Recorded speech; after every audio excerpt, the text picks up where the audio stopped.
வணக்கம். ஐக்கிய சுதந்திர கட்சியின் தவிசாளர் ஜே.கே. தாஸ். இந்த இடத்துல ஒரு முக்கியமான ஒரு நாளுக்குள்ள நாங்கள் நிற்கிறோம். என்னன்னா, 6 வருடங்களுக்கு முன்பதாக நடந்த ஈஸ்டர் குண்டு தாக்குதல், அதாவது ஈஸ்டர் குண்டு தாக்குதல்னு சொல்லும் பொழுது உயிர்த்த ஞாயிறு அன்று அநேக உயிர்கள் காவு வாங்கப்பட்டது. அநேக அதாவது தேவாலயங்களிலே குண்டுகள் வைக்கப்பட்டு அநேக சிறுவர்கள் பெரியோர்கள் அநேகர் மரித்து போனார்கள். ஆனால் வருகின்ற ஒவ்வொரு அரசாங்கமும் இந்த ஈஸ்டர் குண்டு தாக்குதலை வைத்து அநேகர் என்ன செய்ய அரசியல் பண்ணி கொண்டிருக்கிறார்கள்.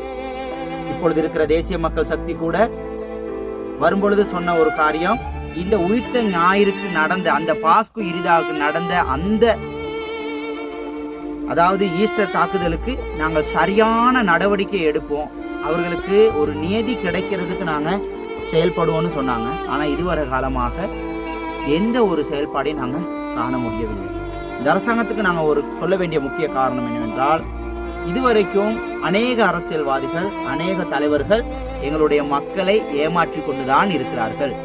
ஏமாறுகிறவர் இருக்கிற வரைக்கும் ஏமாற்றுகிறவர்கள் ஏமாற்றி கொண்டுதான் இருப்பார்கள். இந்த ஐக்கிய சுதந்திர கட்சி அநேக நேரம் குரல் கொடுக்கிற ஒரு காரணம் என்றால், எம்மை அடிமைகளாய் ஆட்சி செய்பவர்களிடத்தில் மண்டியிட்டு வாழ்வதை விட எம் மக்களின் எம் இனத்தின் உரிமைக்காக நீதிக்காக போராடி சாவது மேல் என்று எங்களுடைய ஐக்கிய சுதந்திர கட்சியின் பொதுச் செயலாளர் அநேக நேரங்களில் எங்களுடைய பொதுச் செயலாளர் என்னன்னா அநேக நேரம் எங்களுடைய மக்களுக்கு தெரியப்படுத்தியிருக்கிறார். ஆனால் நாங்கள் நினைக்கிறோம், தேவையான காலங்களில் மாத்திரமே, தேர்தல் வருகிற காலத்தில் மாத்திரமே எங்களுடைய தோட்ட தொழிலாளருடைய பிரச்சனைகளை குறித்து பேசுகிறார்கள்.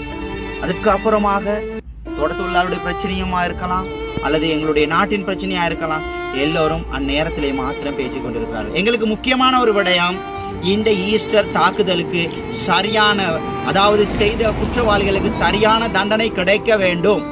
ஐக்கிய சுதந்திர கட்சி தேசிய மக்கள் சக்தியோடு 2019ஆம் ஆண்டு கூட்டமைப்பு வைத்து 2020ஆம் ஆண்டு பாராளுமன்றம் கேட்டது. நாங்கள் அப்பொழுதும் அழுத்தம் கொடுத்தோம், எங்களுடைய மக்களின் உரிமைக்காக. இன்றும் நாங்கள் குரல் கொடுத்து கொண்டிருக்கிறோம், எங்கள் மக்களின் உரிமைக்காக. நாங்கள் எங்களுடைய பேருக்காகவோ அல்லது எங்களுடைய சொகுசான வாழ்க்கை வாழ்வதற்காகவோ அரசியல் பயணத்திலே செல்வதற்காக அல்ல, எங்களுடைய மக்களுடைய பிரச்சனைகளுக்கு நாங்கள் முன்னின்று செயல்படுவோம். ஐக்கிய சுதந்திர கட்சி எப்பொழுதும் மக்களோடு நின்று மக்களுடைய பிரச்சனைகளுக்கு முகம் கொடுத்து கொண்டுதான் இருக்கிறது. இந்த ஈஸ்டர் தாக்குதலுக்கு இப்பொழுது இருக்கிற வர்த்தமான ஜனாதிபதி சரியான தீர்வை கொடுக்க வேண்டும் என்பதே எங்களுடைய நோக்கமாயிருக்கிறது.